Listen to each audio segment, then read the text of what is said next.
안녕하세요. 저는 결혼 24년 차 두 아이의 엄마이자 평범한 50대 며느리입니다. 제 가슴 속에 묻어두었던 이야기를 여러분과 나누고 싶어 이렇게 용기를 냈습니다. 저는 결혼을 한 순간부터 시댁에서 큰 소외감과 외로움을 느꼈습니다. 처음에는 제가 낯을 가리는 성격 탓인가 했지만 시간이 지날수록 그것은 단순히 저의 문제가 아니라 시어머니와 시누이 두 분의 행동에서 비롯된 것임을 깨닫게 되었습니다. 구체적으로 어떻게 저를 소외시키고 무시하고 마치 없는 사람 취급하셨는지 그 당시에 제 마음을 후벼 팠던 상황들을 몇 가지 말씀드릴게요. 가장 흔했던 상황은 바로 대화에서의 소외였습니다. 가족들이 모여 식사를 하거나 거실에 앉아 이야기를 나눌 때였습니다. 제가 옆에 분명히 앉아 있는데도 두 분은 제 존재를 의식하지 않는 것처럼 자연스럽게 자기들만의 대화를 이어가셨습니다. 예를 들어 시댁의 옛날 이야기나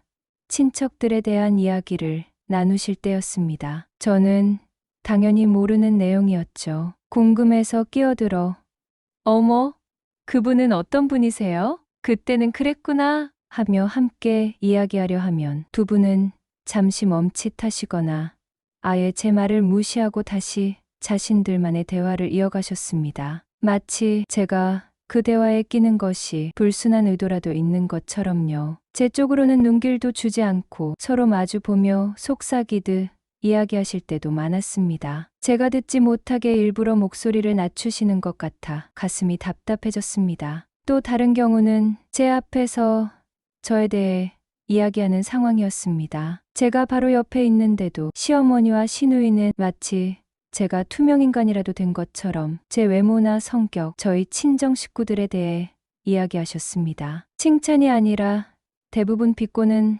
말투나 평가하는 식이었습니다. 엄마, 올케는 원래 저렇게 말이 없어?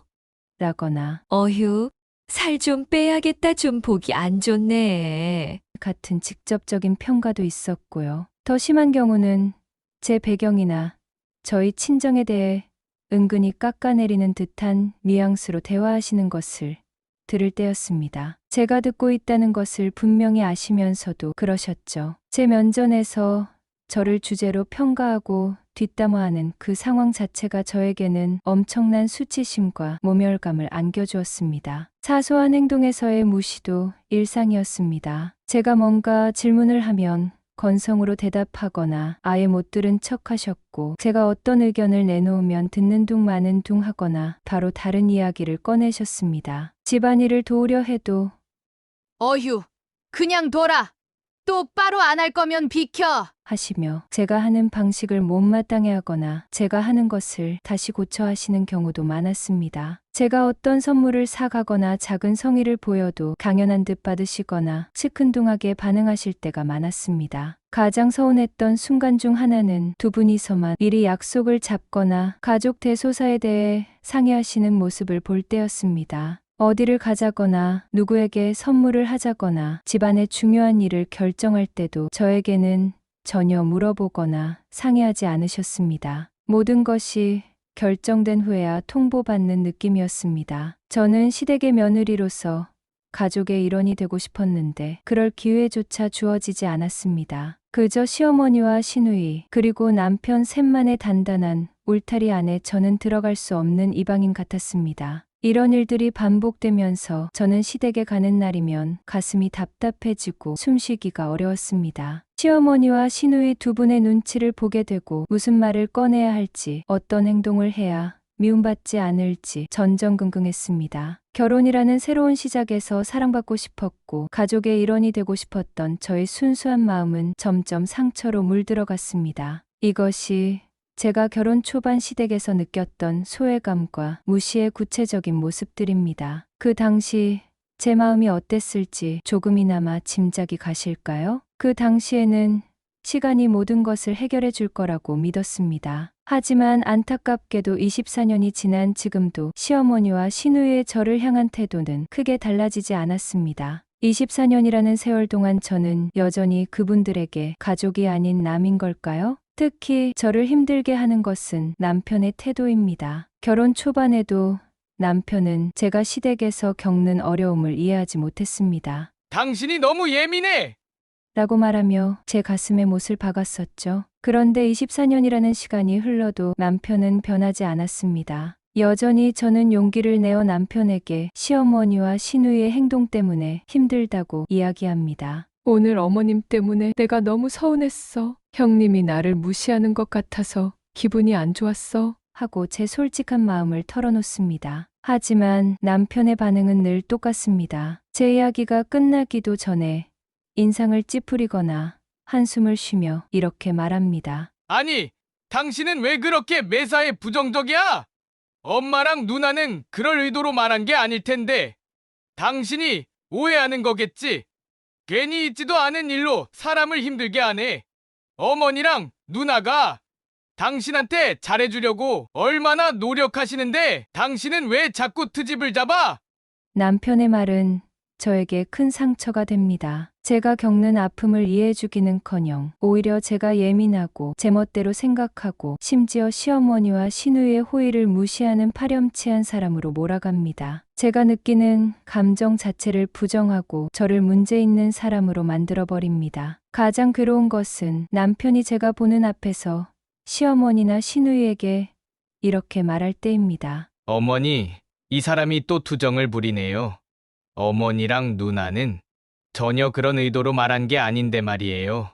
제 면전에서 저를 마치 철없는 아이나 이상한 사람 취급하며 비난합니다. 그러면 시어머니와 시누이는 거봐라 하는 듯한 표정으로 저를 보시고는 남편에게 맞장구를 치시죠. 그 순간 저는 세상에 홀로 남겨진 듯한 절망감을 느낍니다. 남편에게 이해받고 싶었던 마음은 산산조각 나고 시어머니와 시누이 앞에서 더 큰 수치심을 느끼게 됩니다. 24년이라는 시간 동안 저는 수없이 희망을 가졌다가 실망했습니다. 이번 명절에는 다르겠지.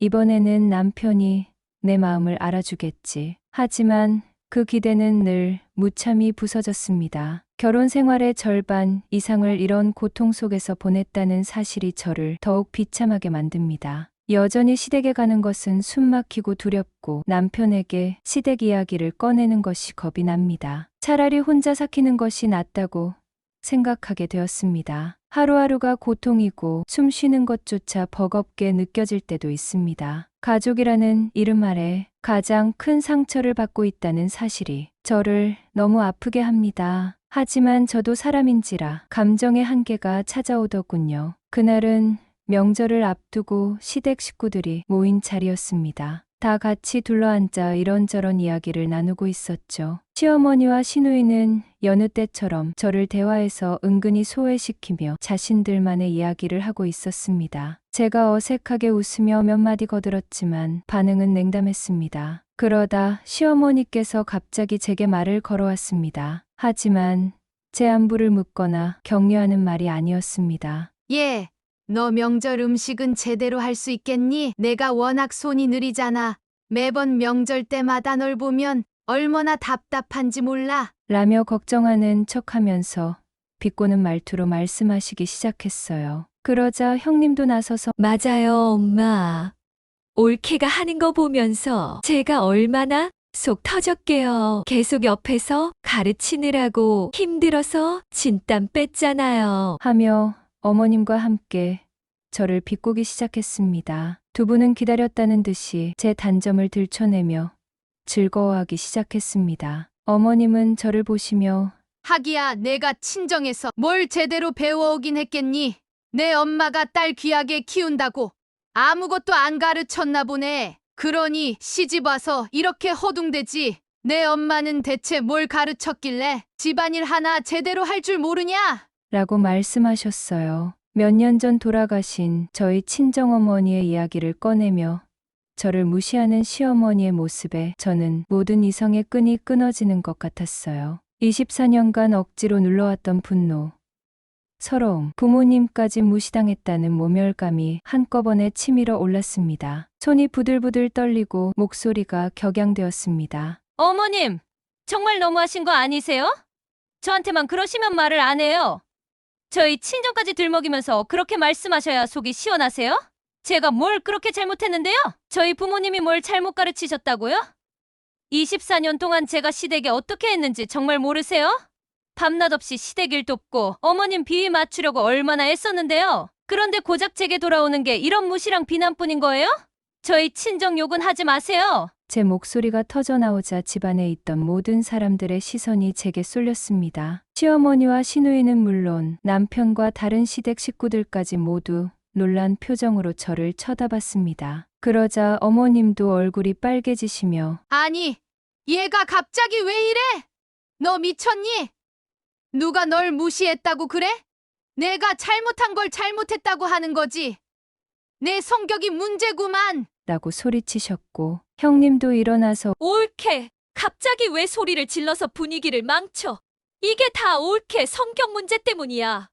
라며 소리치셨어요. 그리고 남편도 일어나서 제 팔을 잡으며 여보, 갑자기 왜 이래? 빨리 죄송하다고 말씀드려.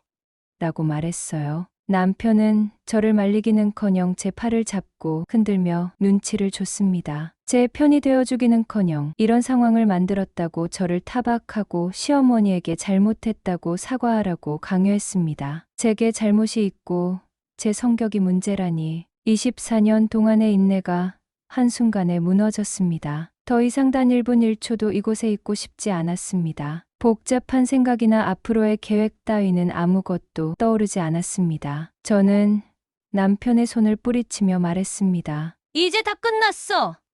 나는 더 이상 여기 못 있겠어. 말이 끝나자마자 겉옷과 지갑만 챙겨들고 신발장으로 향했습니다. 시어머니와 시누이, 남편이 뒤에서 뭐라고 소리쳤지만 아무것도 들리지 않았습니다. 신발을 신고 현관문을 열었습니다. 여보, 어디 가는 거야?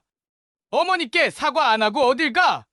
남편의 외침에도 뒤돌아보지 않고 현관문을 나섰습니다. 차가운 밤 공기가 제 얼굴을 스쳤습니다. 눈에서는 하염없이 눈물이 쏟아졌습니다. 갈 곳이 없었습니다. 친정 부모님은 모두 돌아가셨기에 갈 친정집도 없었고 친구들에게 이런 모습을 보이고 싶지도 않았습니다. 그때 문득 혼자 타지에서 학교 다니며 자취하는 아들의 얼굴이 생각났습니다. 아들에게 이런 모습을 보여주기 싫었지만 너무 힘들고 지쳐서 저는 무작정 아이의 자취방을 향해 발걸음을 옮겼습니다. 택시를 잡아 타고 가는 내내 눈물이 멈추지 않았습니다. 24년 결혼 생활의 무게가 제 어깨를 짓누르는 것 같았습니다. 아이의 자취방 건물 앞에 도착했을 때 이미 시간은 늦어 있었습니다. 숨을 고르고 아이의 자취방 초인종을 눌렀습니다. 아이는 놀란 얼굴로 눈을 열어주었습니다. 제 꼴이 말이 아니었겠죠. 헝클어진 머리,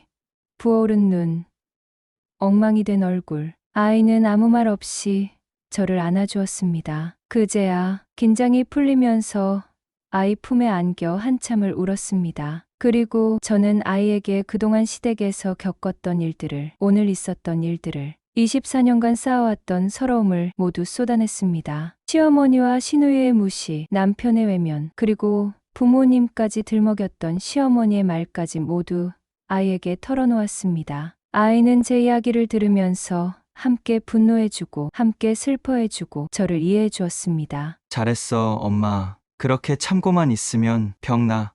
그 한마디가 제게는 얼마나 큰 위로가 되었는지 모릅니다. 제 유일한 편, 제 아이가 저를 꼭 안아주었습니다. 자고 일어난 다음날 아침 벨소리가 시끄럽게 울리며 문을 두드리는 소리까지 들렸습니다. 시어머니, 시누이, 그리고 남편이 아이의 자취방까지 찾아온 것입니다. 문 밖에서는 남편과 시어머니, 시누이의 다급하고 한한 목소리가 들려왔습니다. 아이는 제 얼굴을 보더니 괜찮다는 눈빛을 보내고 현관문으로 다가갔습니다. 문을 아주 살짝 열었습니다. 문 밖에는 세 사람이 서 있었습니다. 네 엄마 여기 있지?